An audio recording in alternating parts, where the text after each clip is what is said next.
Moggcast, a fortnightly conversation with Jacob Rees-Mogg about the topics of the day.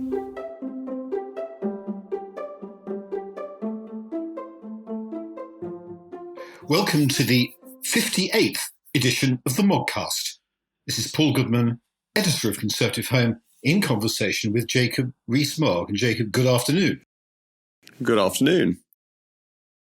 It says at the start of the standard introduction to the Moggcast each week that it's about the issues of the day. So I will try one on you without any great expectation of it being taken up.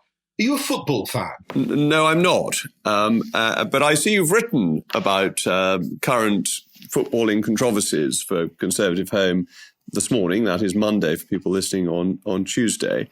And you seem to know much, much more about it and the particular successes or otherwise of various football teams than I possibly could compete with.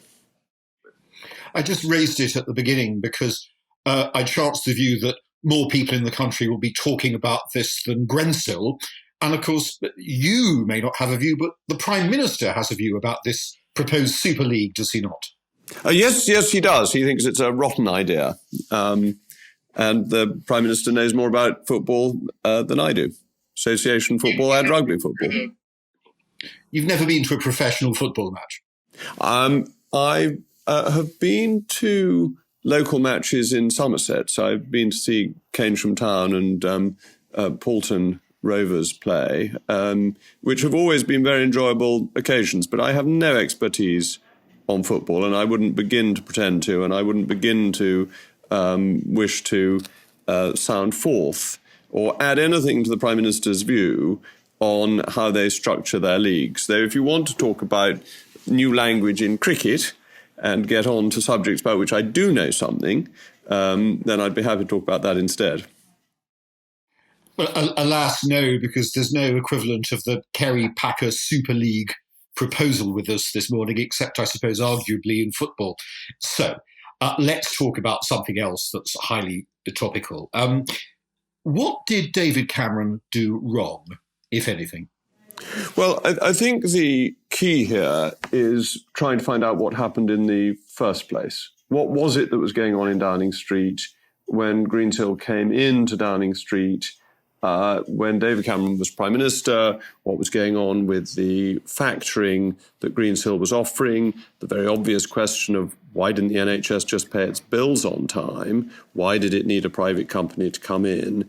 Is what needs to be looked at, and the inquiry has been quite rightly set up under Nigel Boardman to look into that. And that's where there may or may not be a problem. But it's not an issue where one should rush to judgment, because the public sector and the private sector have to work together and do over any number of issues the whole time. But I think to start there and understand why those decisions were made when they were made and what effect they had on longer-term judgments is important. Let me just try the question again in a different way. Is it appropriate for former prime ministers to be lobbying the government for a project in which they stand to make substantial financial gain? The question of how people react to the government when they are not in government is the one that gets to the issue of friendship within power structures, doesn't it? And nobody is saying here that there was any corruption within the government, but merely that because somebody was a friend or an acquaintance, that person had better access than somebody who wasn't. And I think one of the areas of our democracy where we should be proudest is the accessibility of politicians in this country to their constituents on a weekly basis. And although not many people can send a text message to the Chancellor, absolutely everybody in this country, via their own Member of Parliament, can get through to the higher reaches of government pretty directly. And I think that's important, and I think it's a way of having a responsive democracy. Is it right that the disparity should exist, that in this case a former Prime Minister was able as far as we can see, to text the Chancellor on the Chancellor's private cell phone, thereby evading the more formal recording requirements? Well, let me put the question to you in another way. Paul, would you ever get in touch with a cabinet minister directly on his private telephone number rather than going through his press secretary? Well, let me ask a question in return.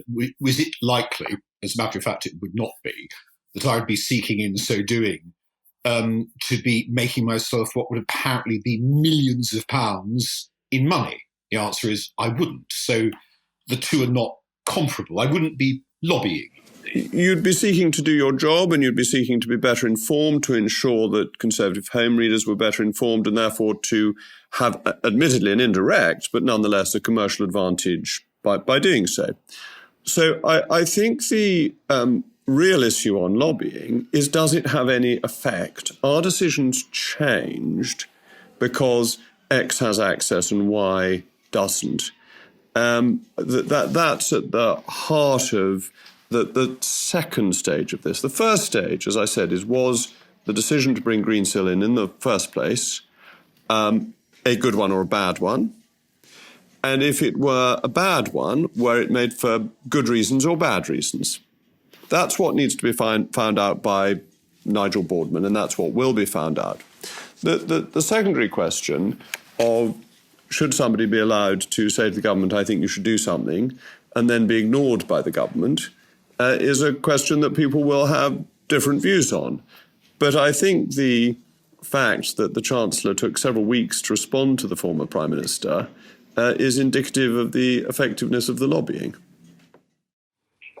Can I come back to the question you asked me? Because it seems to be at the heart of this fencing around the issue that we're doing in the opening exchanges of this Moggcast, which is that, as I said, I wouldn't, if I were seeking some private information, be seeking to make millions of pounds out of it.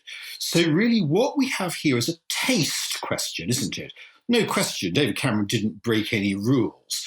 But is it really in good taste? Is it the sort of thing former prime ministers should do to lobby their former colleagues in this way? And I suppose you are right that it is a question of taste, because say the former Prime Minister had been getting in touch to protect a factory in his constituency that employed 10,000 people building tanks, and that the Defence Review was going to reduce the number of tanks. Would we be having this conversation now if the former Prime Minister had got in touch with the Defence Secretary and said, well, I think tanks are very important? And so it's not just the taste as to whether this specific call was right. It's about, do you like Greensill's business model? And that if it had been a tank business or a shipbuilding business, or very topical at the moment, a steel plant, which obviously relates to what's been happening with Greensill, again, I think the conversation would be a very different one. And then there's the question of amount that has been bandied about. If you were talking about £10, nobody would be concerned. The amounts that have been raised are, as you say, millions of pounds. And that ties in with your question of taste. And it's why I don't think it's right to rush to judgment. I think one needs to understand the full circumstances all the way through. And the reason I think that's important is that you do need perhaps more private sector understanding within the public sector, because I'm still surprised that the government ever thought it was going to be cheaper to use the private sector to provide financing than to use the public sector, because the public sector is by default the cheapest provider of finance. And the Boardman Review may explain why, because of inherent complications within public sector provision of finance and the processes that you need to safeguard public money, that factoring within the public sector was a sensible thing to do. And until you've answered that question, I think everything else that flows from that is hard to answer yet. I want to come back to this question of what happened long before this lobbying took place in a moment. Just want to try this on you. Both John Major and Gordon Brown have made their views known. I presume from what they've said, there's no question that they would have lobbied a prime minister in the same way. We haven't heard from Tony Blair on this subject, have we? No, indeed. I think you raise a further question about the retirement plans for prime ministers when they've left office at a young age and what they are allowed to do after politics. And you've written about this a number of times, and I think always very interestingly, that I've always been very attracted by the things you've written about the citizen legislator who comes into Parliament and has businesses and goes out of Parliament and still has interests. But you need to make sure that this is done honestly and transparently so that you don't have questions of malpractice. And I think what is actually helpful here is that we're seeing so much of what has happened, and that can reassure us about the fundamental honesty of British systems. And with Tony Blair, it's also a matter of taste, isn't it? That he advised governments that you and I may not like, and he made money from it, as far as one can tell. But did he change UK government policy in relation to those governments? No, I don't think he did. I don't think the British government could be bought. I don't think it has been bought. I think our government is a very honest one. And I think that your point on taste is right. And at this extent, I feel rather sorry for David Cameron, who is caught in this storm based on taste rather than on identified wrongdoing. Can I go back to where you tried to start the conversation before I took you off to explore what David Cameron did or didn't do? Isn't it the case that, as far as we can see, Jeremy Heywood, who was running the civil service when all this began in about 2011, a very distinguished former civil servant, but doesn't he have questions to answer here about how it comes about that very senior civil servants seem to have had second jobs unknown to many people in government? Or might it be the case that this practice goes back even further, back to the Labour years? Well, I think you're right to raise this, and it's something that I'm perhaps most surprised by in all of this, because civil servants are employees, and if you are an employee of a business, you are not normally allowed to carry out key roles for other businesses. That it will, as a matter of standard, be in a contract, that an employment contract, that you have to do your work exclusively for the business that employs you, unless you're a freelancer. Then, of course, it's very different. And that with the civil service, I'd always thought that this was exclusive. Now, members of Parliament, historically, were not, they're not employees anyway, they're office holders, and therefore legislating and having different interests was very understandable. But a civil service role is not the same, and indeed a ministerial role. Ministers have to give up their outside interests on appointment. And so that is a surprising aspect of it. And I wonder how it developed, how it evolved, and how it comes to be approved. What are the checks and the balances? Because what politicians do is very much in the public eye and open to obvious scrutiny. Inevitably, civil servants are less high profile, and therefore there is less spotlight on it in normal circumstances. Had you ever heard of the practice before it emerged that Bill Cruthers, I think it was, had in effect been working for Greensill at the same time that he was a senior civil servant? Did you ever heard of anything like that? I hadn't, and Manzini being a non-executive director of South African breweries, I was surprised by both of those. And that's why I think it's important that all of this is looked into and that Boardman will have the opportunity to carry out the investigation. I mean, this is really a rhetorical question rather than a real one, but it is the sort of question someone might ask in the pub in, off the top of my head, Hartlepool. They might say, Jacob Rees-Mogg's the leader of the House of Commons, or Boris Johnson was the Prime Minister. How on earth could they possibly not have known? Well, because civil servants aren't employed by the government. The contracts of employment of civil servants are not approved by the ministers for whom they work. And as a general rule, civil servants aren't directly employed by the minister that they work for. They are employed by the civil service and allocated to the minister. And that's part of the very important independence of our civil service, that we don't have a politicized civil service.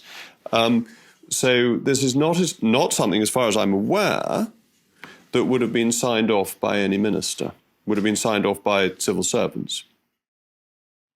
You're going to be asked, of course, is the Lobbying Act fit for purpose, or does it need at least tweaking, if not substantial reform? Yes, and I mean, I think we'll have to see what the inquiry comes up with and what the other inquiries find out. Lobbying is a mixed bag, isn't it? I mean, the constituent coming to the central lobby asking to see his or her member of parliament to say that they want a new bypass or they want government policy to change in some direction or another is an absolutely proper and essential part of democratic activity.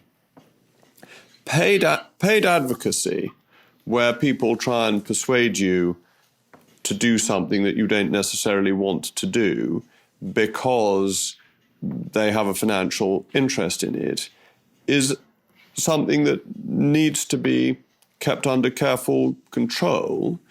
And ministers and members of parliament ought to have very careful antennae to see which category it falls into and make efforts to steer clear of paid advocacy or any involvement with paid advocacy.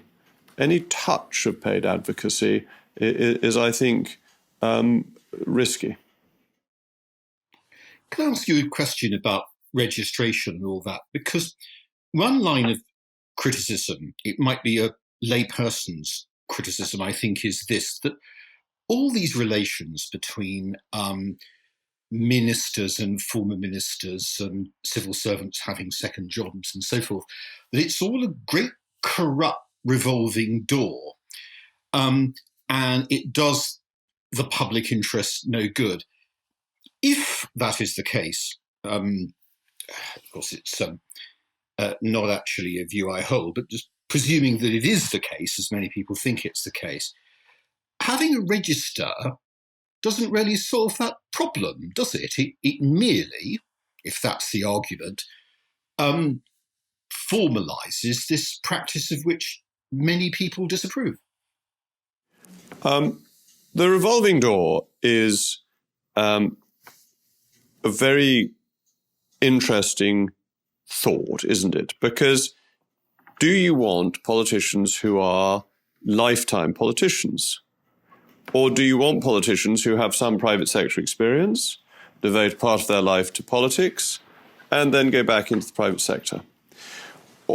Or do you want to say that unless you go and work for central office when you're 18 or when you've left university and don't do anything other than politics and transport house, as it used to be for the Labour Party, you have to stay in politics for the whole of your life until you finally retire on a state pension because you won't have any other form of savings?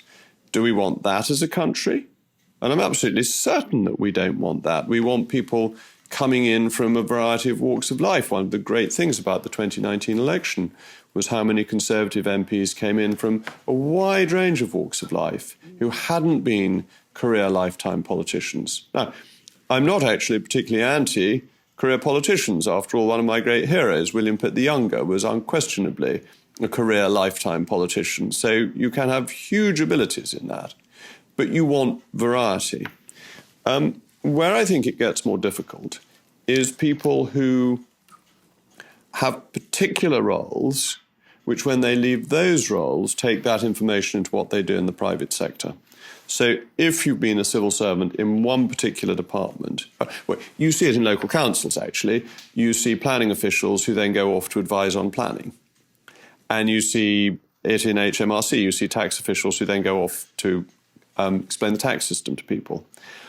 I think the questions arise when you have used a particular field to get a bump in salary that you might not have been able to get had you stayed where you were. And that those areas do benefit from registration because, as I think David Cameron said, sunlight is the great disinfectant. And that's important, that if people know what's going on, they can see if things are right or if they're wrong. So, does a former Prime Minister going off and making speeches and getting money for it make any difference to anything? No, of course it doesn't. It's a perfectly respectable thing to do. There's former leader of the opposition and foreign secretary writing articles for the Times make any difference to anything? No, of course it doesn't. It's interesting for readers and a perfectly sensible way for a politician to earn a crust. Does somebody who has direct involvement in tax affairs going off to advise an accountancy firm on tax avoidance scheme raise eyebrows? Yes, of course it does. You just said sunlight is the best disinfectant, a very well-known phrase. There is, of course, an argument that you can have too much sunlight, or too much heat anyway. If you're stuck in the middle of the desert, too much sunlight isn't a particularly good thing. And I want to try and take you down that path just by asking, is there a sense in which we can do too much of all this registration, that public life becomes so bound up with declaration, filling in forms, observing procedures, all in the face of a hostile media that's always looking to find fault in politicians, that if you keep building up these systems, more and more good people who could earn better money and have a quieter life outside will say the game isn't worth the candle. Well, you can look at it both ways. That registration also doesn't stop people behaving venally. That you don't want to get a situation where it's assumed that because you've ticked a box, therefore automatically what you have done is right. People need to stand upon their own honour, don't they? And to say, well, I am doing this because I think it's right, and I'm not doing that because I think it's wrong, and I have to make the judgment. And actually, they may not always agree with the registrant's judgment of whether something is right or not. They may think some things are right that the registrar thinks are wrong, and some things are wrong that the registrar would say, oh, that's all right, don't worry about it. And that actually people have to make these judgments for themselves and then be willing to defend them. So I share your concern about a pure box-ticking operation. And yes, of course, some people would be put off public life by the thought of the revelations about their private affairs. But that's probably been true for a long time. Just a last and completely different question, because we're running out of time. Do you see any evidence that all this greensilling has had any impact at all on the run-up to the local elections? Because after all, although the opinion polls are a lagging indicator, they're pretty good for the Conservatives at the moment, are they not? Yes, they are. But, you know, polls are polls. And one should always remember when polls look good, what one says when polls look bad. And you know what politicians say then. They say either they don't look at them, which is always untrue. Politicians are always completely obsessed by opinion polls, or that the only poll is the poll on the day. And I'm afraid I rather like the second cliche, that the only poll is the poll on the day. Do you know, I think British politics is as honest as any politics anywhere in the world. And I think the British electorate know that. But the reason it's as honest as it is not because we are morally superior, but we have a very free and irreverent press that is willing to write about these things and willing to expose anything that it comes across gleefully. And that makes politics inevitably difficult. It, well, as you say, puts some people off going into politics. But this is it's the sunlight as mediated by the great British newspaper. And it's much more the newspapers than television, because they have lesser opportunity to do it in detail. And because the newspapers are always looking for the next story and are so competitive and are so unconstrained, for all our libel laws and our privacy laws have built up more constraints in recent years, but in spite of all of that, their freedom means that we have a political system, a polity, in which voters can have very considerable confidence. And I think that's very important and is perhaps why there's no discernible effect in the opinion polls as yet. If you go back to the 1990s, it wasn't sleaze that did for the Tories. It was that we'd run out of any energy or direction of government. Well, we'll be back in 2 weeks to discuss all these matters further, by which time, with I think at least 6 inquiries running, there will doubtless be more. Thank you once again for joining us, Jacob, and I look forward to speaking to you in a fortnight's time. Thank you very much. Bye. The Moggcast, a fortnightly conversation with Jacob Rees-Mogg about the topics of the day.